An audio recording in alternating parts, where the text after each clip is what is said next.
Guys, welcome back to my channel. I'm the Cyber K, and we will continue playing the long dog. Could they I have just built have to a more follow her. confusing space? What? Well, why are you facing the wall? Okay, that was so weird. What the fuck? Okay, she just teleport through the walls. Place is old, but it has good bones. Guys, I don't know you can do magic. That is so weird. The hell are we? Can I go to sleep for Jace? I don't know why you're making me doing this. Okay. This is get eternal control.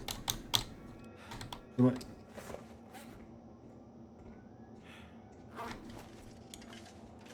Feels like the whole facility my is slowly God. waking up.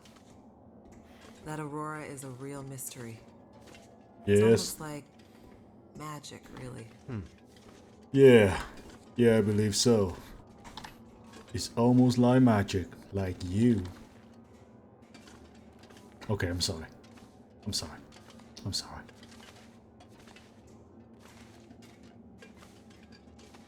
Why are you... Imagine the logistics involved in building this facility. Staggering. Why are you walking now? Oh, I'm sorry. I'm sorry. I'm sorry. I didn't mean to block you.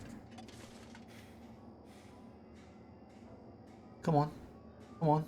Come on.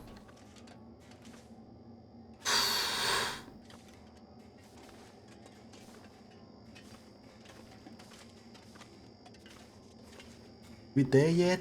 The people who built this had no idea how important it would be someday. Mm-hmm. So right. So right. Yeah, right. Yeah, right. Okay, you know what? I'm gonna go ahead first. I'm gonna wait. Oh. They look pretty. Oh. I feel like the rainbow power is flowing through me right now. Oh. Well, well. There she is. The Suzuki Radio Telescope. Isn't she beautiful? Lit up by the aurora, no less. Yes, she Never is. seen it so bright. It's massive. Let's hope we're not too late. So what are we supposed to do? Okay, time to get this party started. There's a fair bit of interference. Keyboard is glitching a bit. Can't be helped, we're way past long shots at this point. Loading the program. Now. Are you in place? I'm seeing some spikes on the sensors at the peak. Shouldn't be long now. What do you need me to do? Okay, this is the tricky part. I'm gonna have to run the program and update the code in real time to modulate for the aberrant magnetic field and... Jace. So I'll be busy focusing on that. Meanwhile, once the telescope grabs a signal, we'll need to follow the source. The new Okay. data will help flush the buffers, and the data in the buffers will get pushed to Dr. Atwood's workstation for processing. It's an archaic system, but best I could do with 30-year-old technology. I'm still not clear on what you need me to do. You're a pilot, right? Yep. Know how to adjust your heading to follow a radar beacon? Yeah, I have a pretty good idea. Same principle. Grab the big metal wheels at the base of each leg of the telescope sensor assembly. You'll see a bunch of numbers around the edge. When my program outputs specific bearings, I'll shout them to you. And then you have to find a way to match those bearings as quickly as you can. Oh, Sounds fuck. easy enough. Sound Timing hard has to be enough. perfect. What? Got it. Like, exactly perfect. I hear you loud and clear. Oh, fuck, I have Did to you say wait. you got here after crashing your plane? Don't start. Get ready. I'm seeing some power spikes. Something Okay. big. It's happening.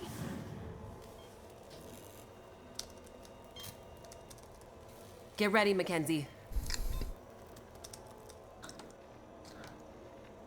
Oh, I did the telescope. It's right here. Oh! Bruh. Am I gonna die if I step on that? Look for the wheel, Mackenzie. I'm gonna die. I'm gonna die. Look for the wheel, look for the wheel, look for the wheel, look for the wheel, look for the wheel, look for the wheel, look for the wheel, look for the wheel, look for the wheel. Are we going to the right place?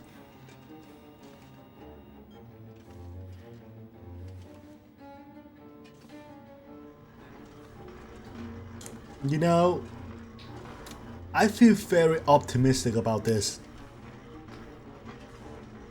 I feel that's the wheel. That is not the wheel. That is the wheel. Okay. 141 degrees. Okay. Okay. Okay. 141 degree.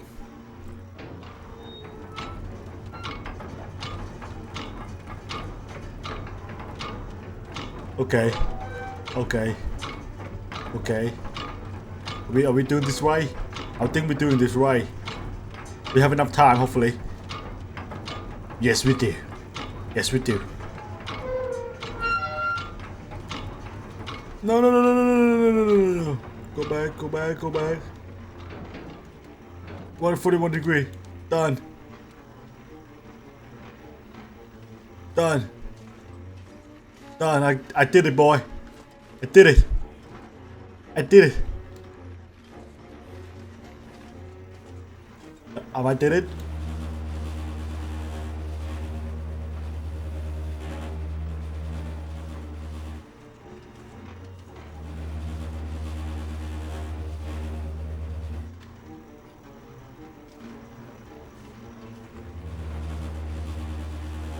Okay.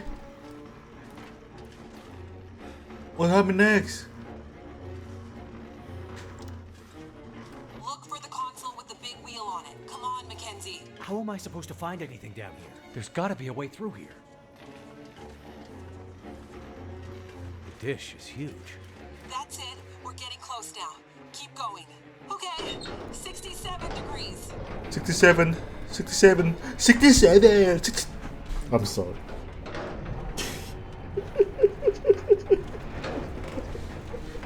Sixty-seven. 67. Oh my god. How could that be a meme? It doesn't even make any sense.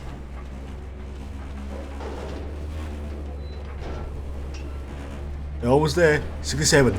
The card number. Right here. Done. Jace? Everything okay over there? Don't worry. Keep going. Last I- bearing incoming. Come on, you sweet, sweet program. Don't let me down.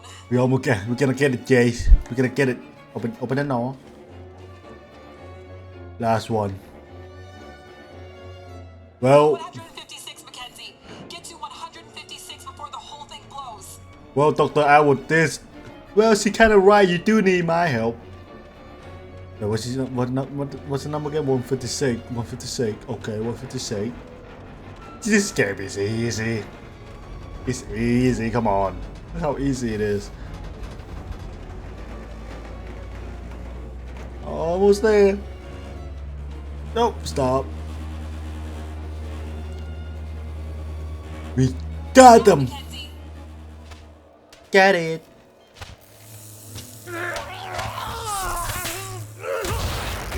Mackenzie! Did we did it or did we fail? Oh my god, it just almost turned me into a hot dog. Good job, Jay. This is all your fault. The program? She did the most any program can hope to do. Her job. Now let's hope Dr. Atwood got what she needed. Because this gear is toast. What? Why does she need the data? What is that for? I mean, It's coming now. All the data just flooding out of the buffers. It worked. can you God save the damn it, war it now? worked. Oh, thank goodness. I'd hate to have to restart my PhD. You did brilliant work, my girl. Absolutely brilliant. We just need to keep the data flow. Ensure it comes in a continuous flow, uninterrupted. How long before the data is ready for analysis? These are old systems, and it takes a while for them to crunch through the numbers. It'll be hours before we'll... Oh fuck. Well, shit. What the hell just happened? It's not the power this time. Geothermal plants still showing up green on the board. Some kind of overload or emergency shutdown. What now? Now we do this the old-fashioned way. We start combing through the numbers. I'll give us Okay. some light.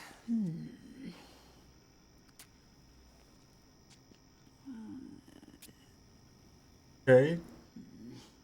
So Dr. Do Atwood. you see anything that would indicate the level of K index we might expect to... Shush, girl. Let me read. I'm telling you. Do you She's want me to not grab a telling printout and telling I- us anything. Hey, a G10. Is there something I can do to... Aha! Here it is. Here it is. Yes. There it Here it is. is. What do you see? Here it is. It can't be. What do you mean it can That be? silly old British bastard was right. He just never knew how right he was. Why did it have to happen in our time? British bastard? Please explain. For you to fully understand would take more time than we have. I'd have to go back more than 150 years. I like a good story. Yes. I think we deserve... Keep it a short story. Just tell us. Very well.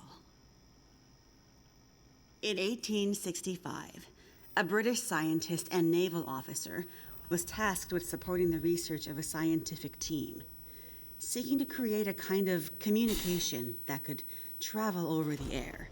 The Admiralty felt that dependence on the telegraph was holding them back.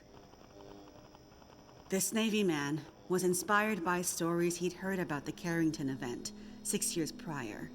At the time, the largest geomagnetic event ever recorded.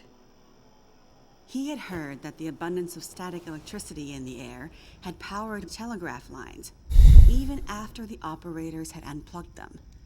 Fires broke out due to this geomagnetically induced current. It got him thinking.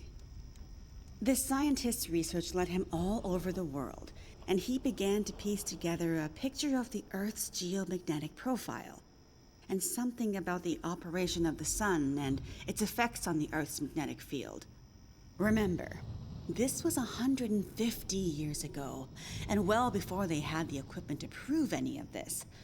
But a theory began to take shape in his mind that suggested the sun went through cycles of geomagnetic activity, waxing and waning, but sometimes spiking inexplicably in dramatic ways. The historical record held evidence of many of these events, but in pre-industrial times, the impacts were more subtle.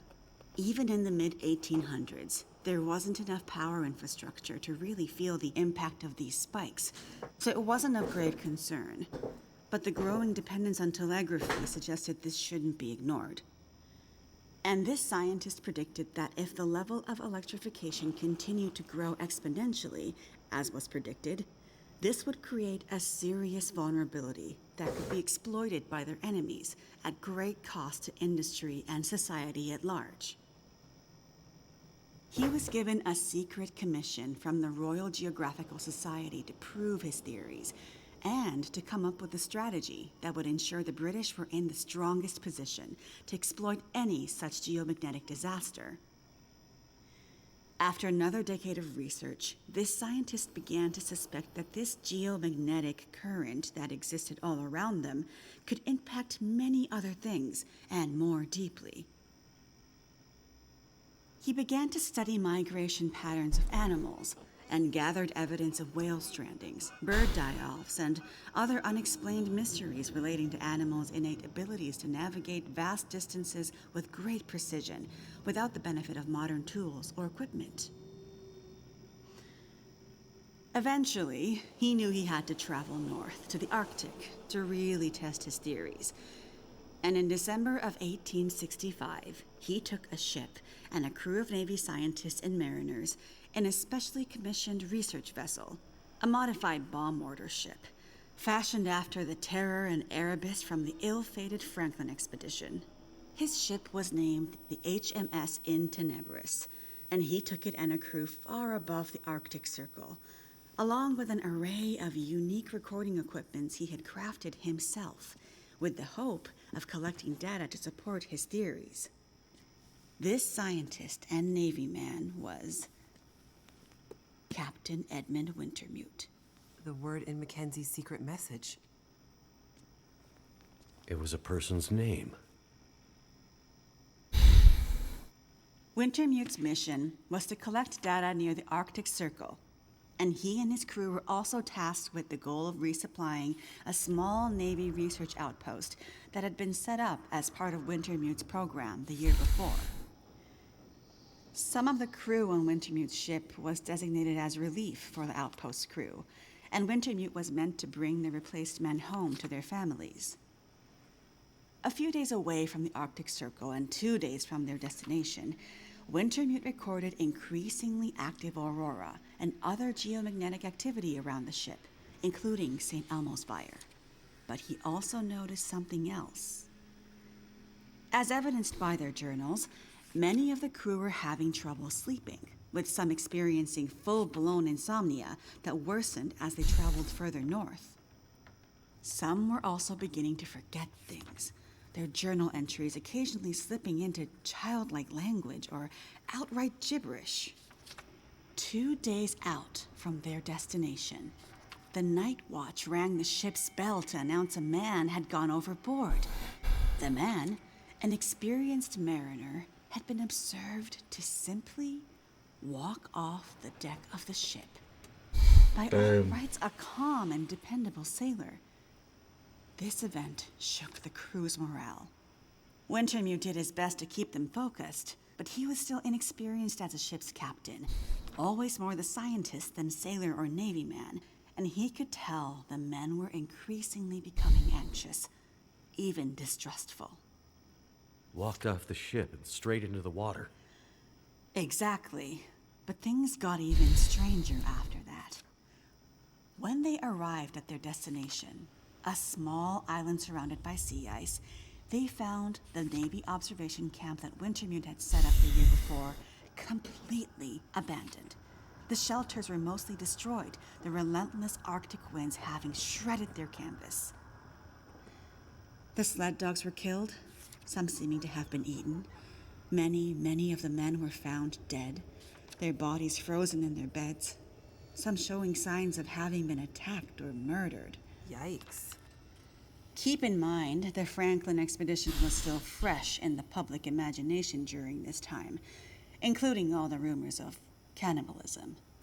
Wintermute could tell some of his men were nearing their breaking point, so he sent them back to the ship and took only a small group of trusted officers with him to search the rest of the small island. On the far northern side, in an icy bay, they found the remainder of the outpost crew, their bodies frozen solid in the ice. Some appear to have walked in and simply frozen in place. Jesus. And I thought we had it bad. Not wanting to completely abandon his research, but also recognizing the fragility of his situation, Wintermute kept a small group of trusted and hardy men with him. He offloaded sufficient provisions and equipment for them to survive up to 6 months, and sent the crew and the Intenebris back to London, with the request that they send a rescue ship to pick them up. That's dedication. But what does it have to do with our data? Yeah. I'm getting there. Months later, the relief ship returned to find only Wintermute remained. He had left books of scrawled notes, data he had gathered using his novel devices, sketches and observances of the men he had kept with him, and a detailed diary outlining their slow but progressive decline into a kind of fugue and madness. Wintermute was accused of murdering the men, brought back in shackles, and once back in England, summarily court-martialed and committed to a sanatorium. His equipment, journals, and the data therein were hidden by the Admiralty, and the Royal Geographical Society renounced Wintermute's membership and denounced his research, claiming he had gone rogue. His work disappeared for over a century, until I dug it up. Why haven't we ever heard this story before? Exactly the question you should be asking. I had encountered odd and inexplicable references to his research, but always leading to dead ends. I finally managed to get my hands, through no small feat of my own canny research and a dogged determination, I might add, on a few of his earlier papers. It wasn't easy, believe me. A woman, let alone a woman who isn't white, had to work 10 times harder to get access to this material, but I managed to do it.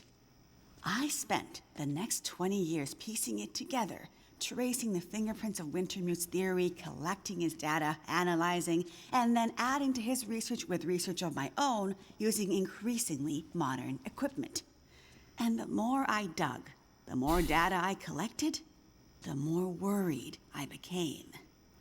Because not only had Wintermute's original fear come to pass, that the world had become dependent on the electrical grid, a technology that would easily be taken offline should any Carrington-level geomagnetic event occur. But even worse, that the Carrington event of 1859 was like a tiny spark compared to the massive, overwhelming storm that might come in the future. I started to talk to others about this, but of course, people thought I was crazy. They ignored me at first, then started to denounce me, and then ostracize me.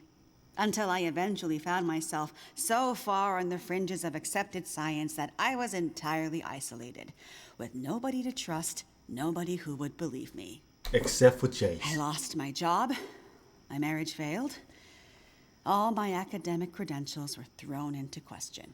Ah, this explains something about your reputation, Dr. Atwood.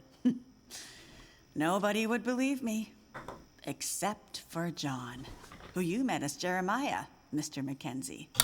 He was a young corporal in the Canadian military when I first met him.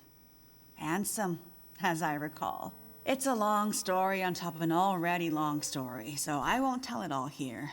But the important thing was he was stationed at a radar observation post along the dew line, far north, and started to observe some strange things of his own. He followed the trail, which eventually led him to me. Then when we got together, there were sparks, I tell you. To be believed by someone, it was like a drug. We worked to uncover more data, and he kept his eyes and ears open, using his military connections to gather more information carefully. And he moved up the ranks, but always stayed under the radar, putting his career aspirations aside to ensure he could stay close to the facilities we needed access to. But it was never going to last. At one point, he was caught accessing some classified data shared with our NATO allies, and they thought he was spying for the Russians, so they put him in military prison. And we lost touch. Years later, he actually found me here, at the radio telescope. He was a changed man. His fire was gone. They'd somehow broken him. Damn, bro. He said he still believed, but he couldn't be part of this journey. And that's the last time I saw him. That was more than 20 years ago. I can't believe he's still alive. And on Great Bear, no less. You can't possibly believe that's some kind of coincidence. Jeremiah being here. What are you suggesting? Isn't it obvious? He stayed here for you, to be close to you, to keep watch. He's been here ever since, close by, in case you might need him. And as soon as he saw the aurora and what it could do, he knew. He saw the signs. When I met him, he was nearly killed by a bear, and when I left him, he was still not much more than half alive. Otherwise, I'm sure he would have come here himself. But he sent me to warn you. He made me promise. And he knew by then what that promise would mean. He sent you in his place. And it's a good thing he did, because now we have the final piece. This is the answer we've been looking for all these years. Do we finally have it? I think we do, dear. I'm not following. All my research here, and Jace's since she joined me, has been to try to anticipate, to get ahead. Ahead of what? The next big Carrington-level event. The thing Wintermute spent his life also searching for. And others, lesser scientists, industrialists, crackpots, even here on Great Bear. The island's unique geologic strata and northern latitude created a perfect test bed for geomagnetic research. Even a few decades ago, a German industrialist named Rudiger. But that's not important. Dr. Atwood, do we know the terminus? We do, my dear. And when is it coming? Do we have time to prepare? No, dear. It's already too late. It's already started. What does that mean? It means we're in a new geomagnetic normal. What you've seen so far is really just the beginning. Things will get much worse. So the weather from here gonna on get out. much worse. But how long will it last? Carrington was over in a few days, weeks at most. Oh, this is much bigger than Carrington. How long, Doctor? I hesitate to say. With the data I have, I can only offer a vague range. 40 to 400. Hours? Days? Years. Wintermute tried to warn us 150 years ago, but nobody listened. And now we're at the very beginning of a geomagnetic storm. A disaster of such proportion we've not seen its like in recorded history. The power grid is down. Everything humanity has built over the last 100 years or more, based on technology, electronics, everything based on the integrated circuit, electricity, it's gone. It's all gone. Nature is changing, and soon we'll begin to see the impact on people. We won't emerge unscathed. And this period of darkness will last from 40 to 400 years. A new dark age. Oh my The long fucking dark. god. And what humanity will exist on the other side of it. She say the thing, she say it. Begin The to long guess. talk. Then I need to warn her. I need to get to Perseverance Mills. You're talking about your ex-wife, the doctor? Yes. Astrid will be there. And she needs what's in this hard case. What's in the case, and what kind of doctor? She's a researcher. Insomnia, memory loss, fugue states. I think she stole some experimental meds. She's trying to help a friend, a child that's suffering from some mysterious illness. I'm not sure. Go to her. Regardless of what's in the case, you can bring her here. Her and anyone else you care about. We have to think about the survival of the species now. But what can we possibly do here? Oh, Jace, my silly girl. Have you forgotten what this facility is built on? I just know it's some government thing. Before it was repurposed for use with the radio telescope, this was an observation post for monitoring satellite communications. Mostly American, Russian, some Chinese, Cold War stuff. But why here? Who would think we'd be spying from here? Exactly. A few floors below us are the magnetically shielded dorms and storerooms designed for the folks who used to live and work here, back in the Cold War.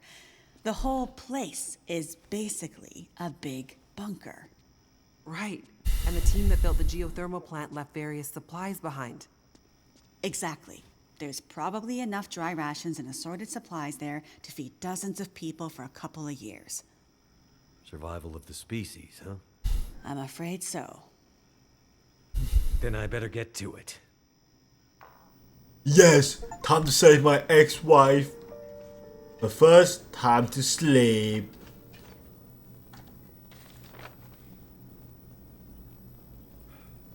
What the fuck is this?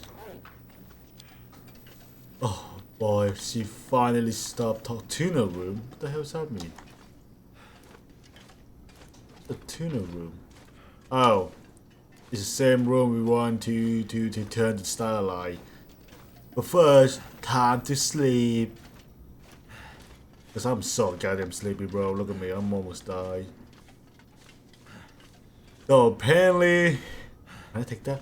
So apparently, we're not gonna be able to use iPhone electricity in the future. Great, fantastic, good, whatever. Any gun? Nope, nope. I cannot even sleep. I cannot. Hello?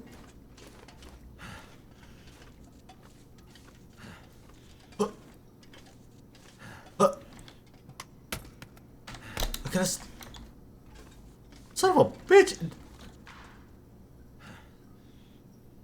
Motherfucker, it won't let me sleep. Wait, cool. Good to know this game doesn't want me to sleep. Gotcha. I guess I'm gonna keep using this then. Feel good. I feel fantastic. I'm feeling good, baby. Yeah, we're gonna bring a bunch of people over here and live on this facility. And hopefully we're gonna survive. We are gonna survive. We are gonna be great. We are gonna feel good. We are gonna feel great. You are gonna have a fantastic time holding hands and stuff. And hopefully I can be reunited with my ex-wife. Hooray! No, I'm not taking that. Why do I take that anyway? Let's see outside the sky. Okay, I'm here. This game is very well done.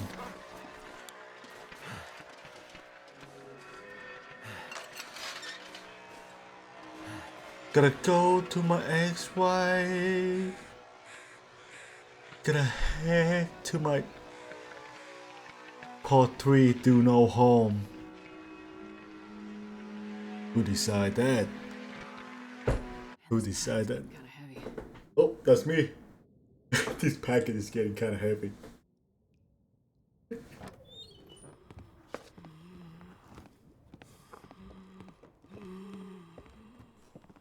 Who is that?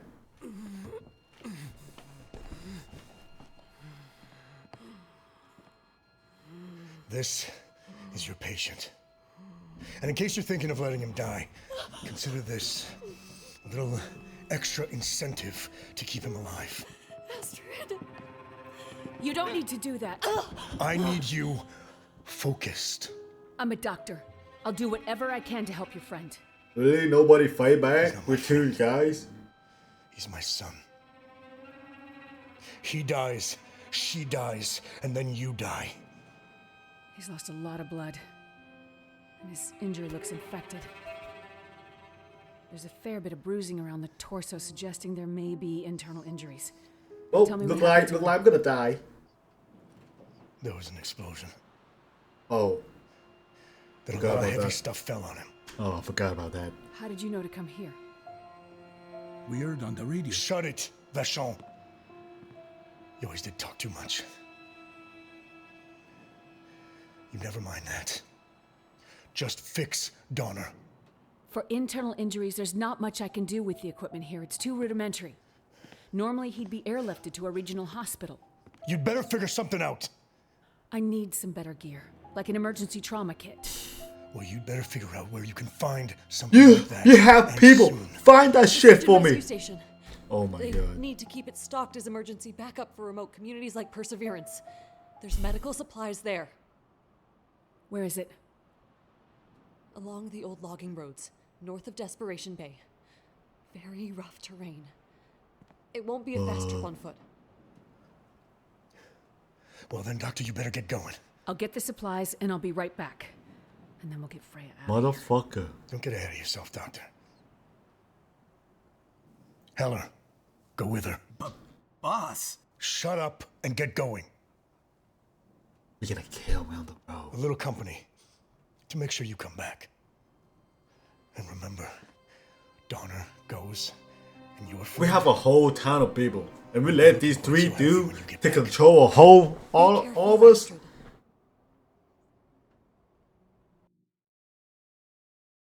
Nobody knows how to swing hand. Look, we've been traveling for hours. I'm not going any further. My friend warned us it was a long walk to the SAR station. I'm freezing. Gotta warm up before I go any further. I guess we can stop for a bit. Listen, lady. Pussy. Hey, look, a train. Hey, look, a train. Ooh. Okay, look like I'm gonna throw. I don't know what to throw. Okay, I have a gun on me, and I don't even bring it with me, and I don't even use it on them.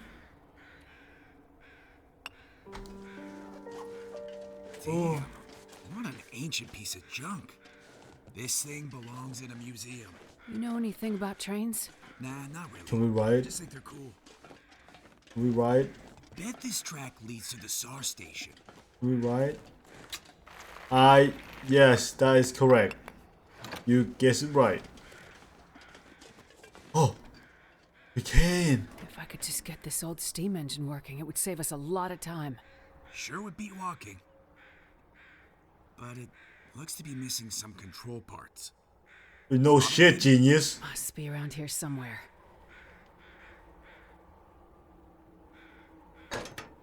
Okay, level missing. Cool, cool. Leave the vehicle. Well, good luck with that. I'll just be over here, looking for some way to thaw out. What Gee, the thanks for your fuck? help. Yeah, thanks for your help, dickhead. I need this gear. Oh god. Oh god, I have so much stuff. I don't know what we're going to use. I know we're going to use, but I didn't know something to use though. Well, this will be the end of my episode today, guys. Thank you for watching. I hope you guys enjoy it, and I will see you guys on the next one, okay? Bye-bye.